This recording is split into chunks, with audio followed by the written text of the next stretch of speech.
अस्सलाम वालेकुम नाजरीन। आज हम आपको बताएंगे सांप सदियों से ज़मीन पर रहते चले आ रहे हैं। इस दौरान इंसान ने सांपों की आदात व खसाइल और तर्ज ज़िंदगी पर बेपनाह साइंसी और इल्मी तहकीक की है, जिसकी वजह से हम में सांपों के बारे में चंद ऐसे अजीब व गरीब और अनोखे बर्ताव का पता चला है जिन्हें साइंस और इंसानियत पूरी तरह समझने से कासिर है।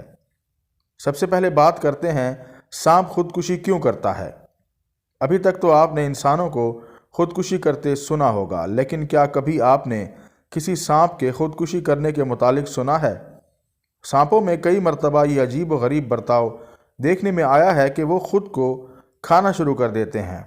माहिरीन के मुताबिक सांप को लाहक ये किसी दिमागी बीमारी का नतीजा होता है, जिसमें से ये अपनी दुम को अपने मुंह में डालकर दांतों से भभोड़ना और खाना शुरू कर देता है। ऐसा करने से ये एक दायरा या छल्ले की शक्ल इख्तियार कर लेता है।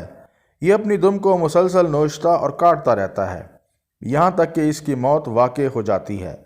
इस बारे में कुछ माहिरीन का ये भी कहना है कि बाज़ औक़ात सांप अपने शिकार को मुतवज्जा करने के लिए या महज होश में ही तेज़ी के साथ अपनी दुम को हिलाते हैं, मगर चूँकि सांपों के दिमाग काफ़ी छोटे होते हैं, जिसके बायस वो कभी कभार अपने आसपास मौजूद अशिया की मालूमात को सही तरीके से प्रोसेस नहीं कर पाते और अपनी तेज़ी से हिलती दुम को ही अपना शिकार समझकर इसे दबोचकर खाना शुरू कर देते हैं।